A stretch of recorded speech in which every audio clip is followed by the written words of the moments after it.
I really don't see any areas in this shit I should improve in. So who trying to wake up the dragon? You? Nah, I wouldn't do that. What's going on, YouTube? It's your boy Spud. It's your boy Los, and welcome to Cold Blooded Reactions, y'all. So today we about to react to the 7 failed rap hit songs. I mean, I don't understand how they hits if they failed, but I digress. The title, I mean, it's from the same guy who made the 7 rappers who lied about the past. You may or may not watch that video because we still debating whether to upload it or not. But yeah, we came off that reaction. We saw this one, and we about to react to this shit. The thumbnail got me, so we're gonna watch it, man. Let's see what the hell this is about. Let's get it. 7 failed hip-hop songs.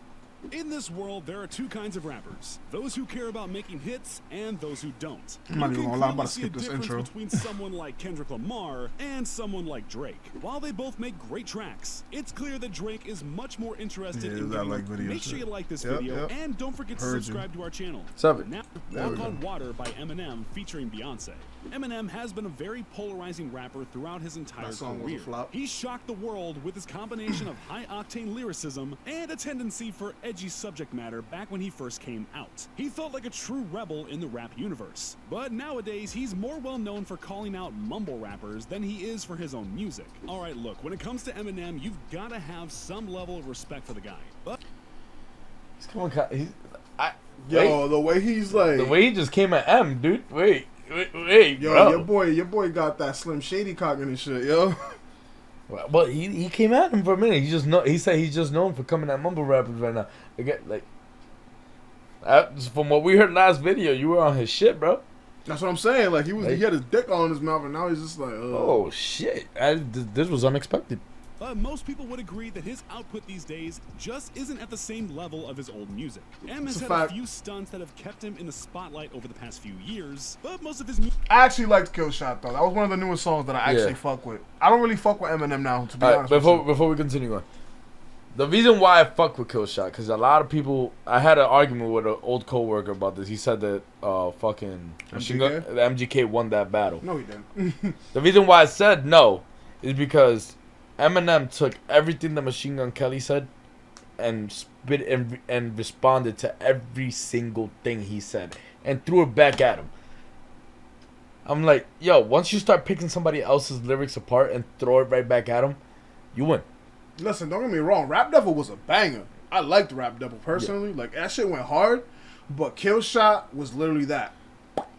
Kill Shot. The reason why I didn't fuck with Rap Devil is because there was nothing there that we didn't already know.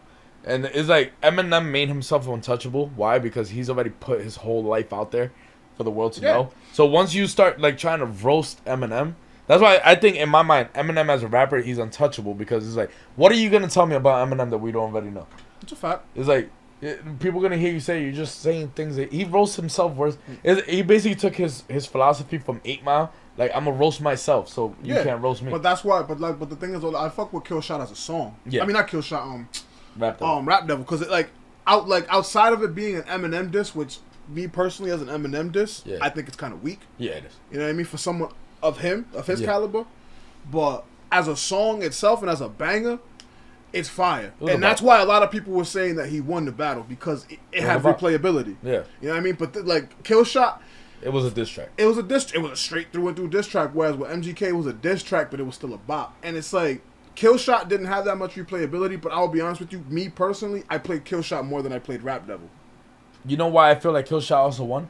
Because Kill Shot made Diddy tell MGK, cut it out. Just stop. Yeah. Stop. Yeah? Yo, there was no response after that. Yeah, I mean, it kind of just died after Kill that. Shot was the Kill Shot. It ended it. That's why it's a win. I'm still be taking shots every now and then at MGK, though. So yeah, he does. It's fucking hilarious. The last 2 albums, flops. Honestly, that music to be murdered by. Honestly, I'm gonna be real with you. Eminem hasn't been it since, I want to say, since maybe Encore. I'm gonna be honest with you. Not even though, I like, because Recovery was a good album. I liked Recovery and I liked Relapse. But after that, bro, music hasn't really punched through to the mainstream in the way that he probably wished it had. So in 2017, he was looking to change that. He recruited Beyonce, along with certified hitmaker Rick Rubin, for a track called Walk on Water. It was released in support of his upcoming album Revival, and it actually did pretty well, but not quite as well as we imagined he was hoping. Having Beyonce on your song is basically a cheat code when it comes to making a hit. It charted well, but it failed to actually bring Eminem's music to a wider audience. Some people heard it on the radio, but it hardly converted anyone from a hater to a believer. For that reason, this song makes the list. I hated that song. Number 6, I Got the Keys by Stop. Wait. So this guy right here on the No, screen you're mad made over obnoxious. Get off the screen. $100,000 in one day. Well, actually, DJ Khaled featuring Future and Jay-Z. Say what you want about DJ This song Khaled, flop? but you can't say that the guy doesn't understand marketing. He may not be a rapper or even much of a musician, but the guy knows how to get together a team of people to make a popular song. He's also pretty savvy when it comes to social media, earning himself meme status with some of his catchphrases and stunts. Oh, yeah, he Back got in lost. 2016, it seems like everyone was saying Major Key because of DJ Khaled. So what did DJ Khaled do? Well, he released an album called Major Key. Duh. And one of the lead singles from Major Key was I Got the Keys, another song that tried to grab onto the virality that his phrase had gained. It was definitely a bit funny, but the song was completely serious, making it relatively odd territory to navigate as a listener. But Khaled didn't stop there. In his push to make the song successful, he later released a music video that featured not one, not two, but 11 other famous rappers. You're seeming a bit desperate there, Father of Assad. The song did alright, peaking at number 30 on the Billboard Hot 100, but still pretty lackluster for a song with Future and Jay-Z. But I imagine that Khaled wanted a showstopper, sort of like what he got with I'm the One only a year later. I can see why it's a flop. I feel it, but like that song wasn't even the single for that album because that song dropped before he even announced the album. So that's why I'm just like, how is that a flop? And on top of that, like that shit was everywhere when it dropped. Like I heard that shit everywhere. I mean, charts, yeah, but like it charted at number 30. They said it, but like even then, like that was like that didn't become a single for the album until I'm the One came out. Yeah, and that was technically the first single of the album. Because then after that was that Drake shit that what's it called? The I don't know. The sex so good. I shouldn't have to fuck for free. That was the second single. Yeah. That's why. So I'm like, what is this nigga talking about?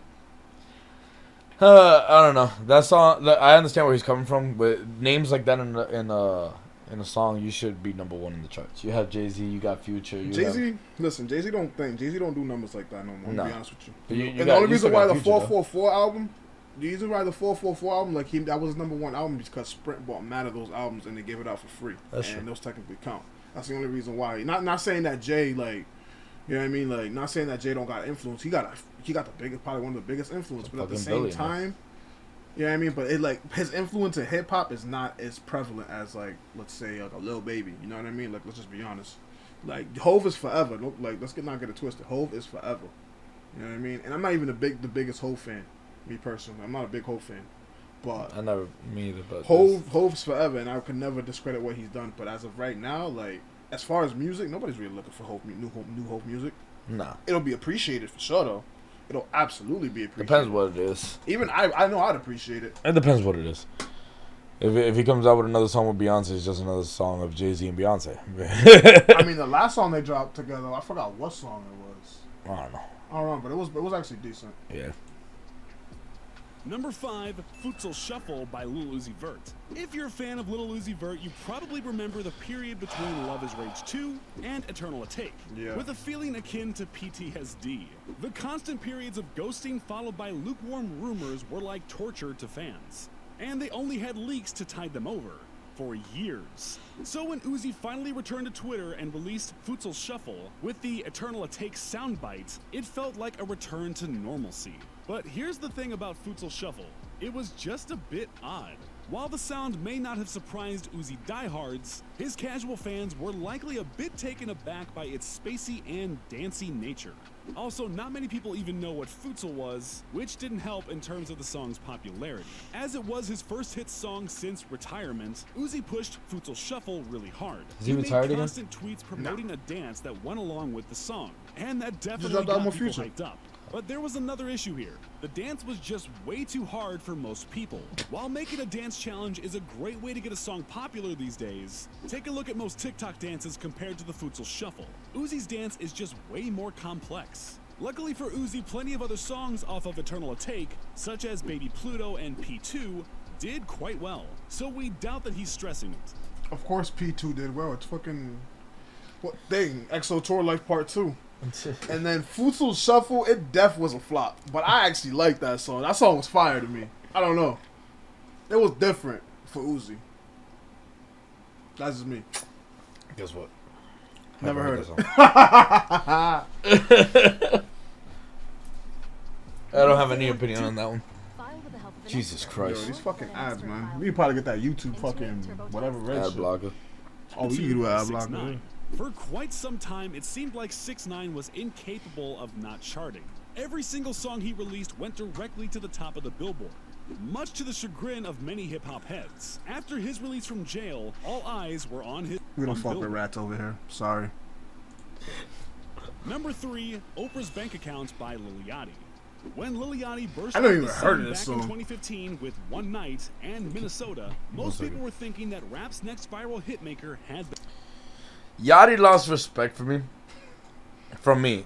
Ever since that Sprite commercial. Are you bugging? I got so pissed.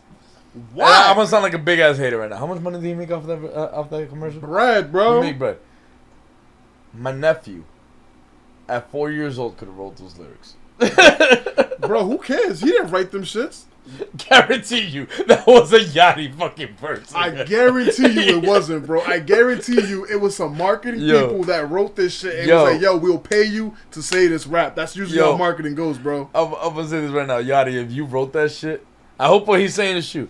If you wrote that shit, stop rapping. I mean, Yachty ain't a lyricist, so who cares? You know what I mean? Like, he's not a lyricist. He's a vibe rapper. You know what I mean? So yeah, he's in the same boat as Young Dolph for me. So... been found. He had the eye-catching hair, he had the quirky aesthetic, and he had the catchy hooks. And yet, that wasn't really what his career shaped up to be. While Lil Boat has had a fair number of hits under his belt, it's always felt like he has never really been able to reach his peak in terms of success. Instagram and YouTube comments are constantly claiming that he has fallen off, no matter what slightly. year it is. He kinda Although he has. released an album called Nothing to Prove, it always felt like Yachty needed to prove his abilities as a successful songwriter. It seemed like the stars had a line for Yachty when he joined the conversation of rap's biggest stars when he dropped Oprah's Bank Account this year. It had the sing-song hook that Yachty's previous hits had. They got him. Interesting title. They got him, bro. They have him dressed. I don't know if you heard the one of the comedians say, I think it was Dave Chappelle. Once Hollywood makes you dress like a woman, that's it.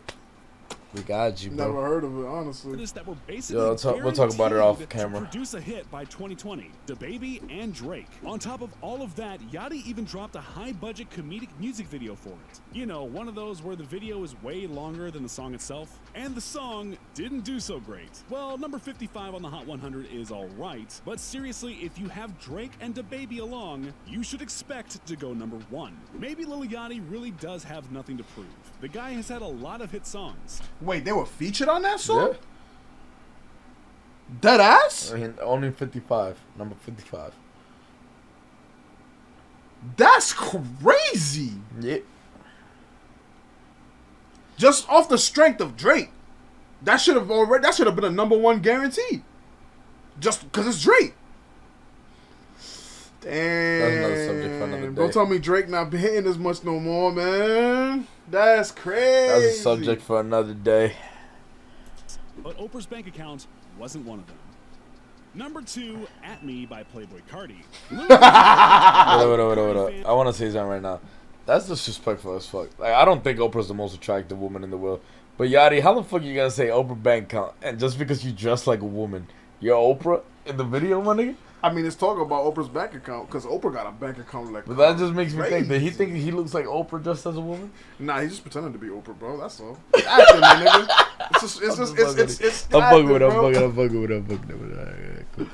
fans have a lot in common. Honestly, their fan bases are kind of made up of the same people. But even the people who only like one of these rappers have common ground with fans of the other one because of one thing. Waiting. Cardi much like